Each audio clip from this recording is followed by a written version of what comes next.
Hello everyone, welcome back to the channel. I am Matt Capron. There's another video on Raid Shadow Legends. Well, 5.8 is on its way, and rather than going through that, which is probably the least impressive patch I have seen in 2 years. There were some pretty bad ones in the first year, but basically it's just an excuse to give me more champions. Put more champions in the pool, which is fine, but there should have been more. There's 3 rebalance champions that have already gone over. I don't think are very impactful. I think Durang is the best of them. Tessa's still garbage, and Tashada is still garbage, though less garbage than before. She's useful, but still not useful. And when it goes live, maybe we can test her out. If she does enough damage, maybe we can upgrade her from the worst champion in the game. We'll see. We'll see. I'm not making any promises. On top of that, they're redoing the referral program, and that's all there is with this patch. It's as uninspired a patch as I've seen. But I think I know. I mean, obviously the referral program required a lot of effort. So from that perspective, I understand why this patch was low. So rather than going over the patch, which you can go to Hell Hades or Chosen or Scratch or Deadwood or Layla or anyone else that does highlight videos or patch notes videos, you can go watch them. I'm going to talk about the next patch and my plea for 5 epics that I absolutely believe need to be buffed in the next patch. Maybe they aren't all of them, but at least there's 5 of them that I think absolutely need to be patched. So I'm gonna give my 5, but before I do that, I would like you to help me. One of the reasons why I don't do highlight videos or patch highlight videos or new champion highlight videos is I don't have access to the test server that is required for rank 3 or tier 3 content creators, which requires 8,000 subs. How can you help me? 75% of you who watch these videos don't actually subscribe. I would absolutely love your support at this time. Please hit that sub button. Please get your friends to hit that sub button, and your friends, your family, your pastor, the local church, the local community center, anything and everything you can to help me out. I would absolutely appreciate that. With that out of the way, let's talk about the 5 champions that I believe absolutely need to be in the next patch. Now these are epics, so legendaries I'm sure needed as well, but from an epic perspective, given that's what I do here, let's talk about them. And the first one I want to talk about is the easiest one to do, and it is a Skinwalker. So anytime you have a bad champion, it's bad enough, but when you have a bad champion in an anemic faction such as Skinwalkers, it makes it even worse. And this is a free login champion that absolutely, by the time you get it 60 days into the game, Yaga is of zero use to you, I promise. I have seen people try to use him. It just doesn't work. It just, in theory, doesn't work. In practice, even less so. Let's take a look at the kit real quick. Attacks one enemy, increases damage by 25% under debuffs. Excellent. Doesn't do enough damage. Hungering Plague. Attacks one enemy 2 times. Each hit has a 50% chance of placing a poison debuffs. Aothar puts in 4 buffs. 100% chance. He has a 50% each hit of placing a poison. And then his A1, 40 bookable to 50% chance of placing a poison debuff for 2 turns. Very unimpactful. 60-day login. Goes right to your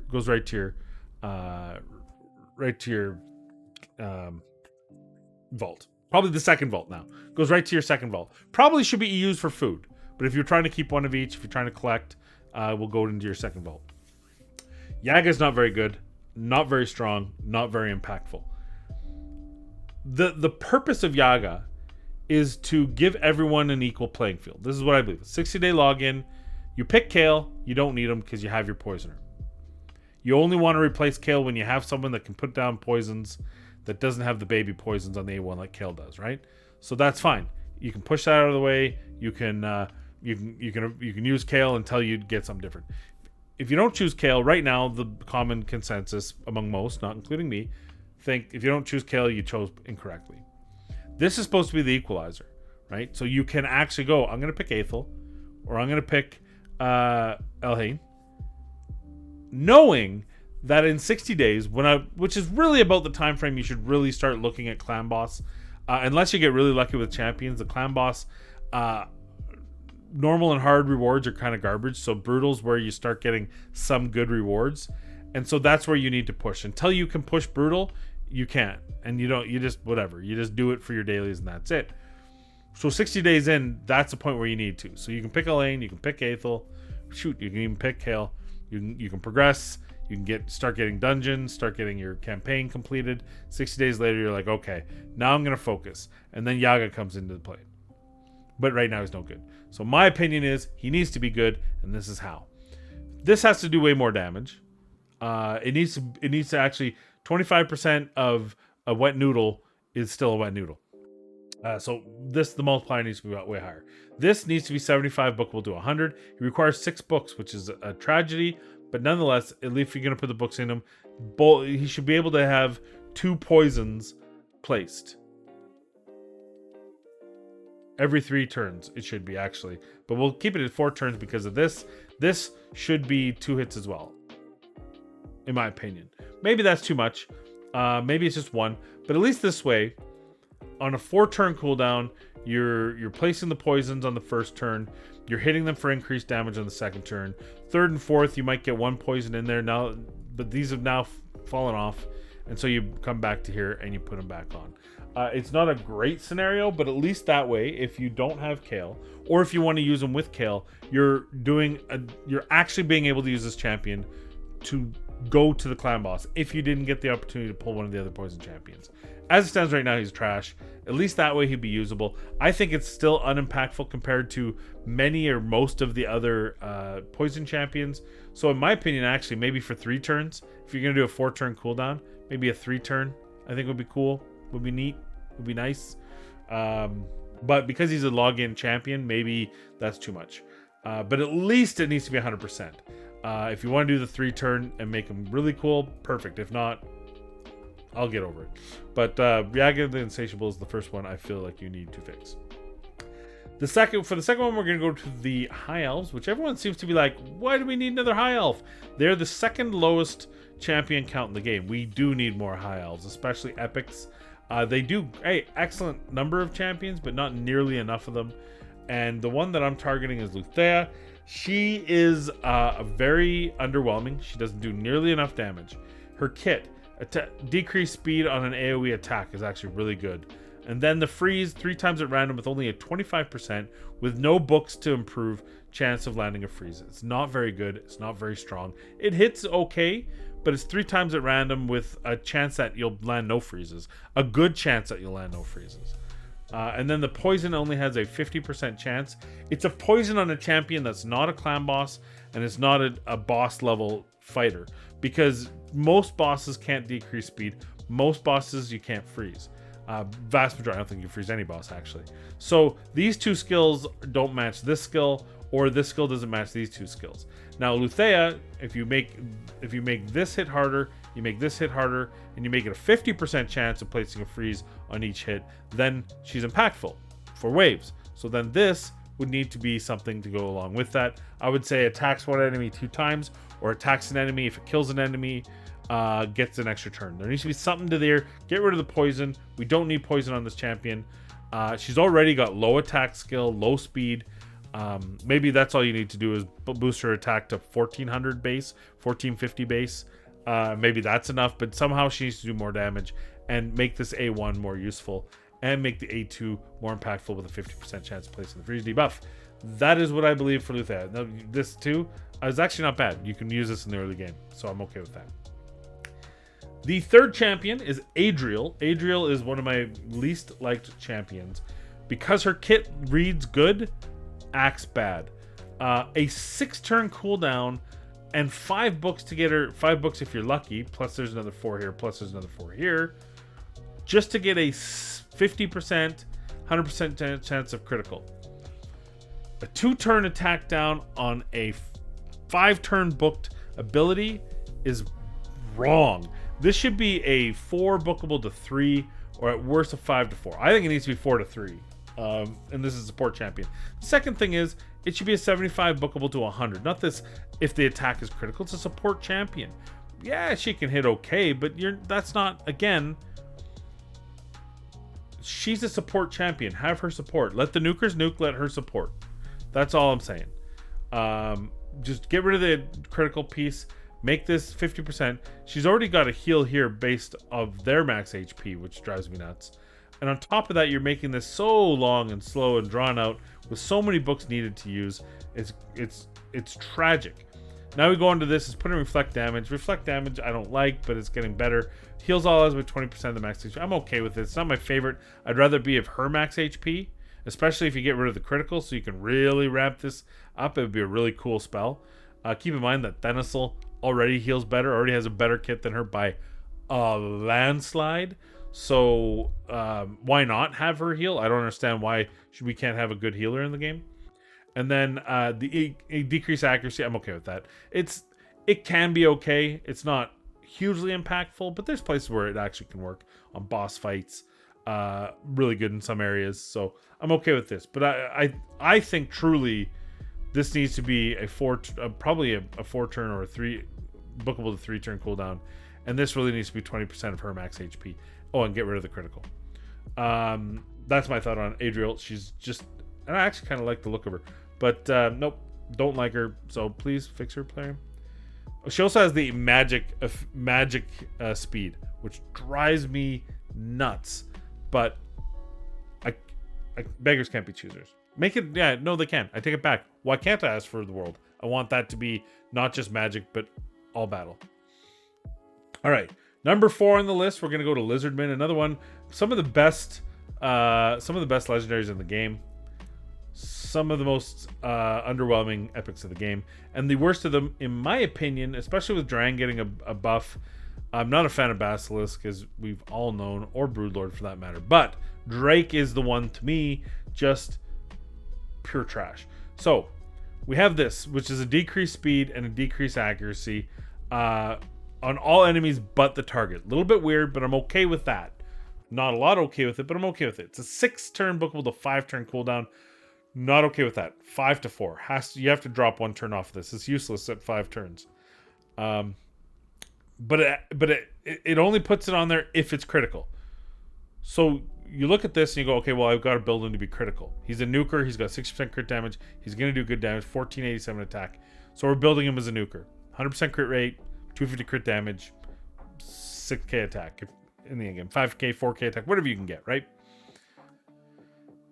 Then has this. Attacks one enemy. If the target has less than 30% HP, this attack is always critical. Well, it's already always critical because you told us it had to be critical. So this is garbage. It's this essentially just says attack one enemy. That's all it does. Attacks one enemy. What good is that? Attacks one enemy. A2, 3-turn cooldown, attacks one enemy.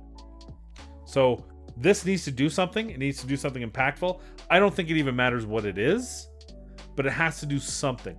Block active skills, block passive skills, block buff, sleep, debuffs, does buffs. Needs to do something.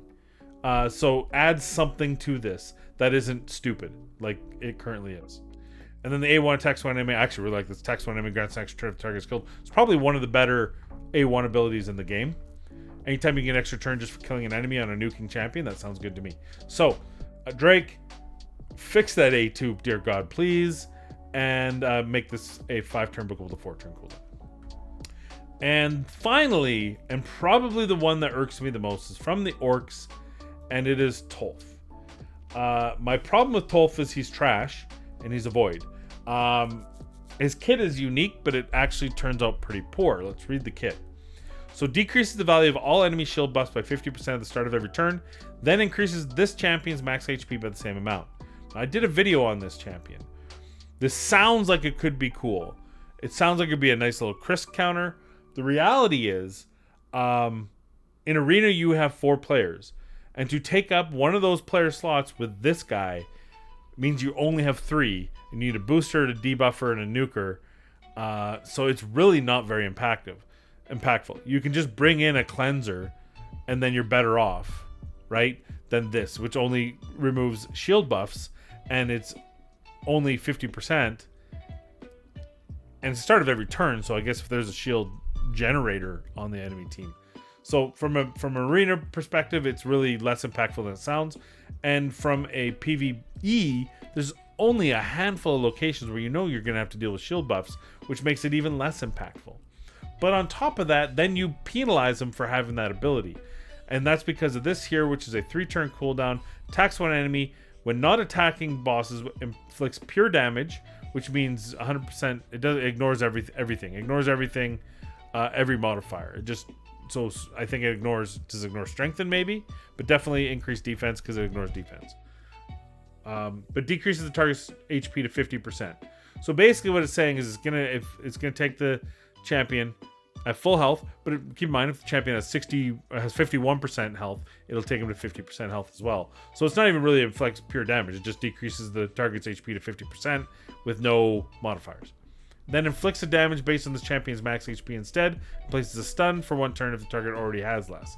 So it's single target, it's really finicky, it's really it's ticky-tacky, it doesn't work very well. Inflicts damage based on this champion's max HP when attacking bosses. That could be good, except this attack cannot be critical.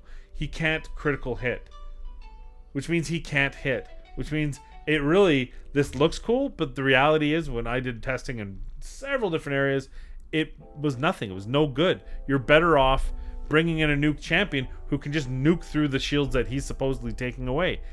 This is a very trash ability, making the champion trash. And this can't be critical either. Attacks one enemy 2 times, heals each champ by 30% of the damage inflicted. I think you just have to get rid of the can't be critical. Make it always critical. Screw it. Make this always critical. This champion is a void epic, total garbage. Maybe you have to adjust the multipliers, especially on the boss level, if you made it always critical. But the fact that it cannot be critical makes it nothing. He doesn't do anything. He is a passenger. He doesn't. It's garbage. I did plenty of testing. This is the worst. This might be. Here it is. I'm gonna say it right now. This is it. This is the worst champion epic in the game. That is my final answer. Tolf is the worst epic champion in Raid Shadow Legends after Tashada gets her buff. Worst champion in the game. Malformed kit. Funny idea. Reality awful. Very unimpactful. Doesn't work well with friends. Seems distracted. What other things you get in a report card when you're a kid? Disrupts class. Does not work well in cursive. I don't know. Just garbage. Tolf is the worst champion in the game. Burn. So might be the worst champion. Little epic. So that's my final list. What do you think? Are there 5 champions or a champion that I didn't talk about that you think needs to be buffed in the next patch? Let me know in the comments down below. Also, maybe you disagree with me. Is there a place where any of these 5 champions you've used and like? I know a lot of people were trying to defend Adriel, and I don't think it's defensible. I think her kit is. I think the cooldowns and the kit is just too unimpactful. But some people really loved her when I did the original video on her. So those are my 5. Let me know in the comments down below. And finally, of course, as always, please be kind, be safe. We'll see you in the next video.